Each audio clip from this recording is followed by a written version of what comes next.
दोस्तों आज जो कॉमिक्स हम पढ़े हैं उसका नाम है बहादुर और तीन खूनी दरिंदे। ये बहादुर की तीसरी कॉमिक्स है और एक्शन कॉमिक्स होती हैं इसकी, तो पढ़ते हैं इसको। बहादुर और तीन खूनी दरिंदे। पुलिस प्रमुख विशाल के सहयोग से नासुद बना। पुल के सामने साधारण सी इमारत में उसका कार्यालय था। नागरिक सुरक्षा दल। दल में भर्ती होने के हर उम्मीदवार की अच्छी तरह जांच पड़ताल की जाती थी और परीक्षा ली जाती थी। तुम डेरा गांव के माखनलाल हो? हाँ। कुछ आदमियों को दल से नियमित वेतन मिलता था, पर अधिकांश लोग केवल प्रशिक्षण लेने आते थे। तुम नासुद में क्यों भर्ती होना चाहते हो? और प्रशिक्षण के बाद खेती बाड़ी जैसे अपने धंधे करते रहते थे। मैं तुम्हारी सेवा कर सकता हूँ, लेकिन जरूरत के समय संतरी के बिगुल की एक पुकारी उन्हें वापस बुला लाने को काफी होती थी। सेवा किस तरह? मैं निशानेबाज हूँ, उड़ती चिड़िया मार सकता हूँ। बहादुर नए उम्मीदवार के साथ कार्यालय की छत पर गया। दिखाओ निशानेबाजी। माखनलाल ने उड़ती चिड़िया पर निशाना साधा और धौएं ची। चिड़िया धरती पर आ गिरी। निशाना तुम्हारा कमाल का है। दोनों वापस बहादुर के कमरे में आए। माखनलाल, तुमने अपनी योग्यता दिखा दी। हम खुशी के साथ तुम्हें वेतन पर नियुक्त करेंगे। वेतन कितना मिलेगा? शुरू में 350 रुपये माहवार, साथ में भोजन और रहने की जगह। धन्यवाद बहादुर, इतने की उम्मीद मैंने कभी नहीं की थी। माखनलाल गर्व से जवानों में जा मिला। और कोई? एक बूढ़े ने कमरे में जाकर देखा। घबराओ मत, अंदर आ जाओ। बूढ़ा हाथ जोड़कर बहादुर के सामने आ बैठा। मैं सुखिया सुतारू भर्ती होने आया हूँ। आप 50 तो पार कर चुके होंगे। आप फिर भी मेरे हाथ पैर में बहुत जान है। तुम चाहो तो दिखा दूं। यह चुनौती स्वीकार करूं तो तुम्हारी पसली वसली टूटने का डर है। सच? मेरा ख्याल है तुम डरते हो। यह फैसला फिर करेंगे। पहले यह बताओ कि इस उम्र में क्यों दल में भर्ती होना चाहते हो? बूढ़े के चेहरे पर तनाव आ गया। मुझे डाकू शैतान सिंह से बदला लेना है। क्यों? मेरे बेटे ने उसके बारे में पुलिस को सूचना दी थी, तो डाकू उसे घर से घसीट कर ले गए। उसे जिंदा जमीन में गाड़ा और उस पर घोड़े दौड़ाए। दीनानाथ, जिसने दल की नींव रखी, तुम्हारा बेटा था। मुझे उस पर गर्व है सुखिया जी, पर तुम्हें भर्ती नहीं कर सकता। बदले की आग में जलते हुए लोगों को हम नहीं लेते। क्यों नहीं? सुनो बहादुर, मैं हाथ जोड़ता हूँ। मैं बात पूरी होने से पहले ही संतरी उसे वहां से ले गए। उदास होकर सुखिया बाहर जाने लगा कि उसे एक जवान दिखा। अरे बीरेन, तुम यहाँ कैसे? चाचा, अपनी आंखों की जांच कराओ। मैं माखनलाल हूँ, दल का सुरक्षा अधिकारी। उधर खारों में तीनों बागी शैतान सिंह, लाल सिंह और जग्गा जयगढ़ पर डाका डालने की योजना बना रहे थे। शैतान, जयगढ़ को भूल जाओ, वहां डाका डालना आसान नहीं रहा। हाँ, बहादुर ने काबली खां के दल का सफाया कर दिया। वह भी नियत थे। जो भी हो, मैंने जयगढ़ को लूटने का ही फैसला किया है। लेकिन यह हार का जुआ है। नासुद का भेद मिल जाने से हार नहीं जीत होगी। मेरा तो यही कहना कि अब हम दूसरे गांव संभाले। एक बात बताऊं तो तुम्हारी मत बन जाएगी। क्षण भर चुप रहकर शैतान सिंह ने बताया। हमारा आदमी नासुद में घुस गया है। हमारा जासूस दुश्मन के खेमे में? बिल्कुल। कौन? बीरेन, पर नाम बदल कर गया है माखनलाल बनकर। उधर बहादुर पुलिस प्रमुख से मिलने गया। कहो कैसे आना हुआ? वही बंदूक है, आपने 25 का लाइसेंस देने को कहा था। जरूर, लेकिन याद रहे, बंदूकें दूसरा उपाय न रहने पर ही काम में लाओगे, वरना लाइसेंस रद्द करके बंदूकें जब्त कर ली जाएंगी। तुम्हें जाने से पहले एक सूचना दे दूं। कैसी सूचना? शैतान जल्दी तुम्हारे गांव पर छापा मारने वाला है। यह उम्मीद ही थी। बहादुर दल के केंद्र में लौटा तो एक जवान को खून में लथपथ देखकर स्तंभित हो गया। यह कैसे मारा गया? फाटक पर पहरा दे रहा था कि पता नहीं कहां से गोली आकर इसके लगी। तीन हत्यारों शैतान सिंह, लाल सिंह और जग्गा के अड्डे में एक हरकारा कबूतर दिखाई दिया। देखे यह कबूतर क्या खबर लाया है। शैतान सिंह ने पर्चा खोलकर पढ़ा। वाह, हमारे जासूस बीरेन उर्फ माखनलाल ने दल के एक संतरी को खत्म कर दिया और किसी को शक भी नहीं हुआ। और कुछ? पुलिस प्रमुख विशाल ने दल को 25 बंदूकों का लाइसेंस दिया है। यह खबर बुरी है। शैतान, हमें डाके से पहले बंदूकें नष्ट करवा देनी चाहिए। यह शैतान के बाएं हाथ का खेल है। उधर सुखिया निराशा में डूबा आसमान को ताक रहा था। बहादुर को कैसे राजी करूं कि मुझे दल में ले ले, कि उसे एक हरकारा कबूतर दिखाई दिया। वही बुरा कबूतर है जो भी पूर्व में गया था, अब वापस आ रहा है। कबूतर के अंदर पर चक्कर काट रहा था। सुखिया उस पर आंखें गड़ाई रहा। मेरा मन कहता कि इस कबूतर के आने जाने में कोई भेद है। कबूतर धीरे धीरे छत पर उतरा। किसी ने तुझे देखा नहीं हो तो है। बीरेन उर्फ माखनलाल ने जल्दी से पर्चा खोलकर पढ़ा। शैतान दल की बंदूकें नष्ट करवाना चाहता है, इसमें कोई अचरज नहीं। क्षण भर की भी देर किए बिना बीरेन ने अपने कमरे में आकर जवाब लिखा। शैतान, तुम्हारा कहना जल्दी पूरा कर दिया जाएगा, लेकिन इसके लिए 5,000 रुपये और देने होंगे। एक एक जवान की हत्या के 500 रुपये के ऊपर। यह भी बता दूं कि दल के 3 और चुने हुए जवानों को ठिकाने लगा दिया है। उसने पर्चा बांधकर कबूतर को वापस उड़ा दिया। जा बेटे, हवा की तरह। केंद्र पर चक्कर काटने के बाद कबूतर ने 3 हत्यारों के गुप्त अड्डे का रास्ता पकड़ा। लेकिन अभी पुल पार भी नहीं हुआ था कि आसमान में एक बाज दिखाई दिया। ची ची फड़फड़। उस बाज ने कबूतर को दर्द दबोचा। कबूतर को मजबूती से पकड़कर बाज अपने मालिक के पास लौटा। शाबाश, तूने यह काम किया है कि बस। नासूद के अंदर में बहादुर आग बबूला हो रहा था। हमारे 4 जवानों का खून हो गया और किसी को यह भी गुमान नहीं कि गोली आती किधर से है। बहादुर सीआईडी के जद अधिकारी जांच करके चले गए, पर उन्हें भी कुछ पता नहीं चला। माखनलाल, सुरक्षा की जिम्मेदारी तुम पर है, तुम्हारा क्या ख्याल है? मुझे लगता है कि कोई दूरदर्शक के सारे जंगल से गोली मारता है। मैं चाहता हूँ कि जवानों की छोटी छोटी टोलियां आसपास जांच करने को भेजी जाए। यह काम तो पुलिस पहले से कर रही है। तभी अपराध शाखा के 2 अधिकारी आ पहुंचे। बहादुर, हत्याओं का संदेह हमें इस बुड्ढे पर है। ओह, यह संभव नहीं। हमने देखा कि यह खारों में घूमता रहता है और आंखें के अंदर पर टिकी रहती है। नासूद की स्थापना करने वाले दीनानाथ के पिता हैं ये, ऐसा नहीं कर सकते। तुम जो ठीक समझो। सुखिया को छोड़कर दोनों अधिकारी चले गए। सुखिया जी, मुझे बताइए कि खारों में आप क्यों घूमते हैं? कुछ हुनर सीख रहा हूँ। इन थोड़े से दिनों में मैं पक्का तीरंदाज हो गया हूँ। मुझे मौका दो कि अपनी योग्यता दिखाऊं। मौका देना चाहिए बहादुर, अच्छा दिखाओ। धन्यवाद बहादुर। अपने सुरक्षा अधिकारी माखनलाल से कहो कि 2 उंगलियों में सेब पकड़कर छत पर खड़ा हो जाए। नहीं। बेदिया माखनलाल सन रह गया। उसके मुंह से चीख निकल गई। अरे, मर्द होकर थर थर कांपने लगे। पर इस बुड्ढे को ठीक से दिखता तक नहीं। उस दिन मुझे बिरयानी बना दिया था, यह क्या निशाना लगाएगा? मेरी बात समझे बहादुर। घबराने की कोई बात नहीं माखनलाल। इनका तीर छत को क्या, दीवार तक भी नहीं जा सकता। नाक कट जाने के डर से माखनलाल धीरे धीरे जीना चढ़ने लगा। बहादुर का ख्याल सच निकले नहीं तो। माखनलाल सेब थामकर छत पर खड़ा हो गया। याद रहे सुखिया, एक गलत निशाना और बुढ़ापे में इज्जत खाक में मिल जाएगी।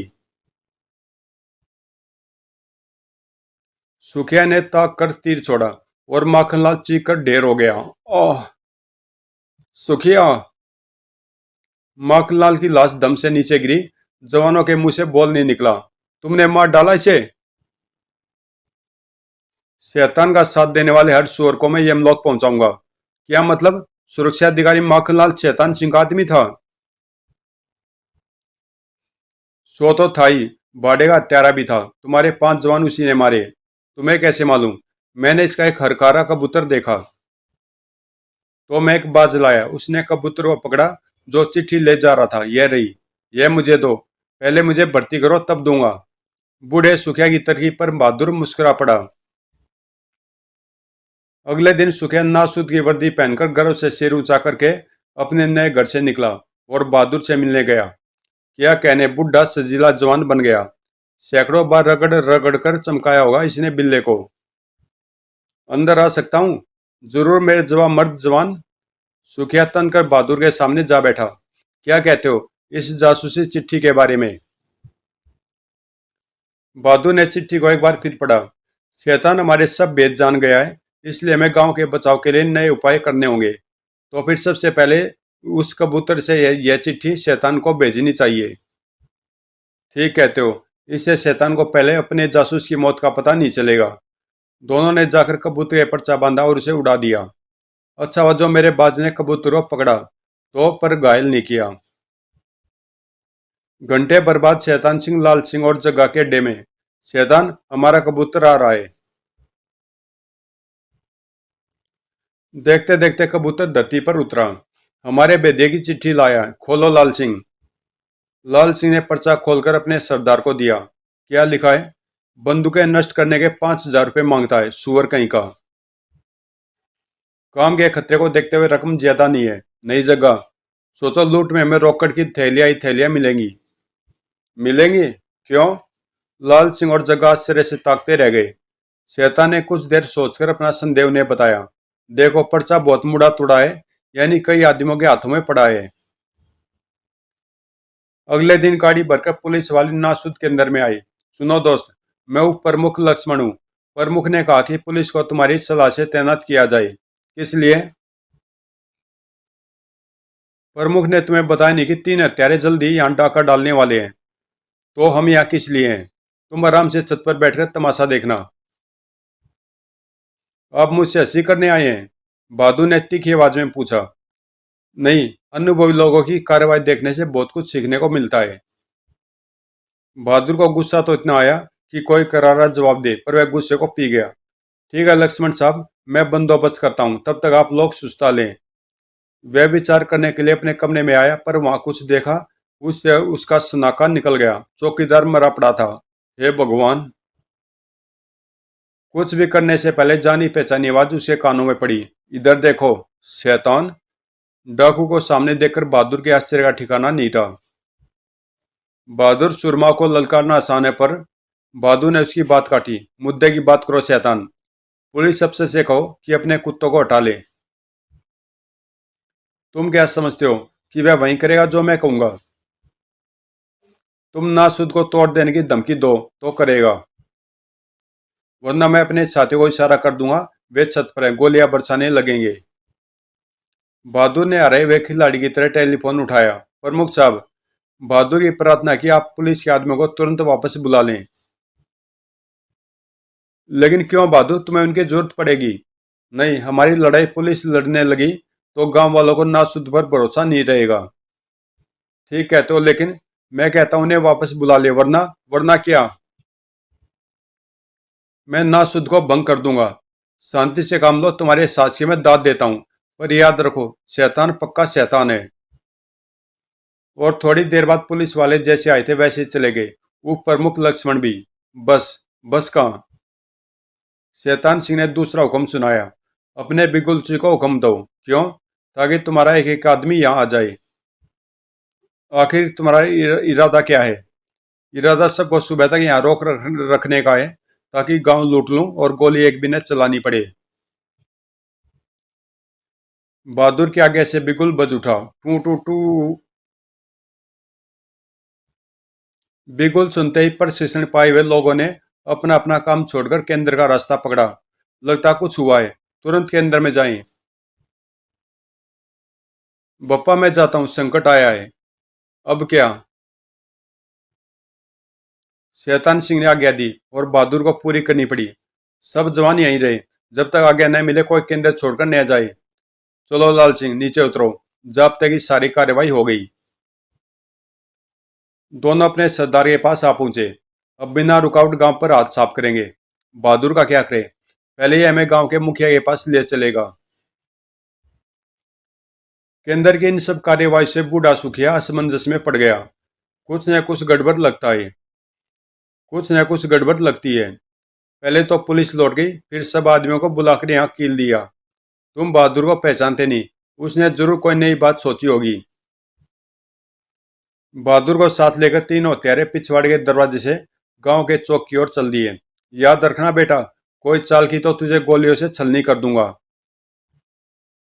मुखिया ने जैसे घुड़सवार को देखा, वह बाहर निकल आया। शैतान सिंह, तुम नासुद को क्या हुआ? देखते नहीं, दल का सरदार हमें यहाँ लाया है मुखिया। पर तुम देखते रहो, हम इसे अभी स्वर्ग पहुंचा देंगे। चलो तो लाल सिंह, अपनी अच्छी जगह देखकर गड्ढा खोदो। बड़ी खुशी से सरदार।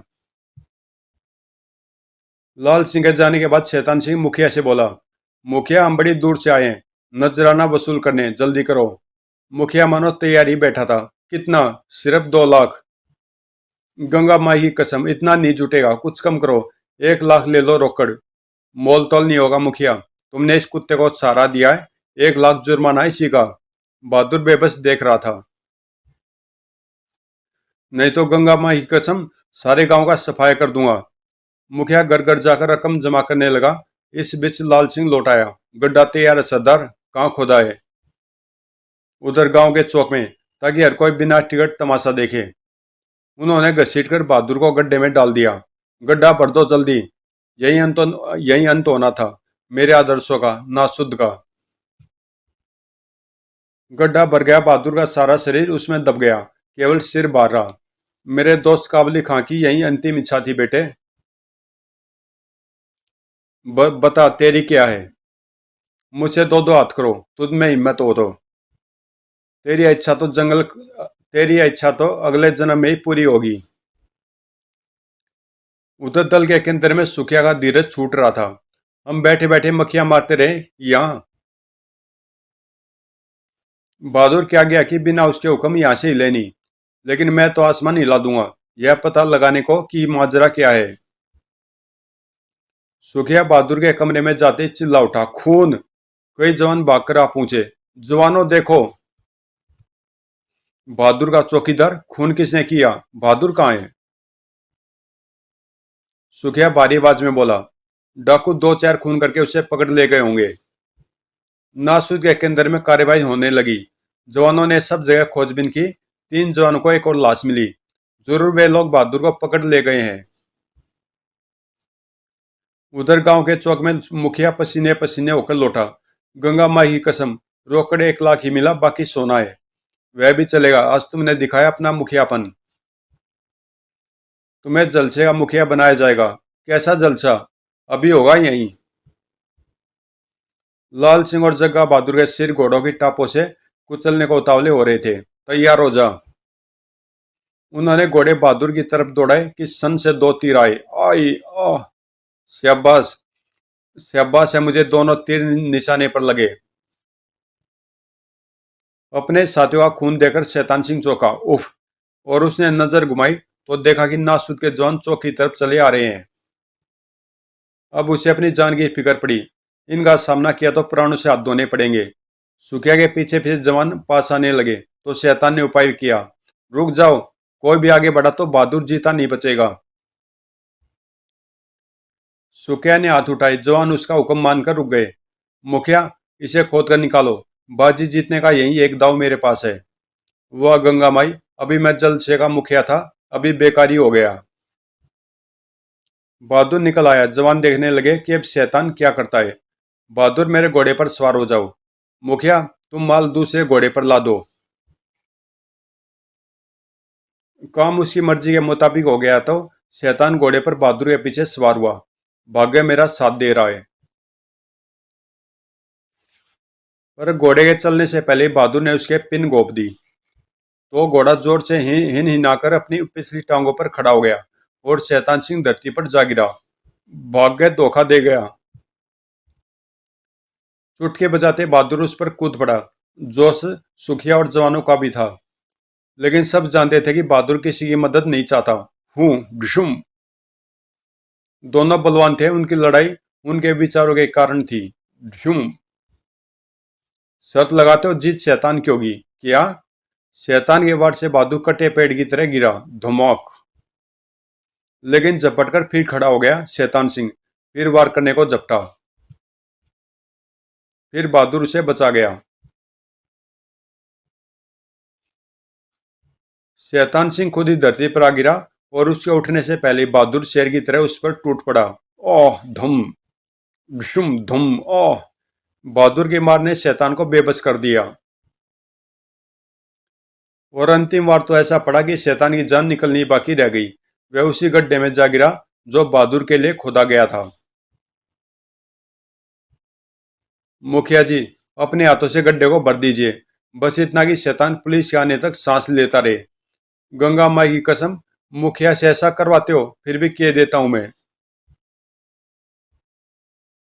तो दोस्तों, ये कॉमिक्स यहीं पे समाप्त होती है।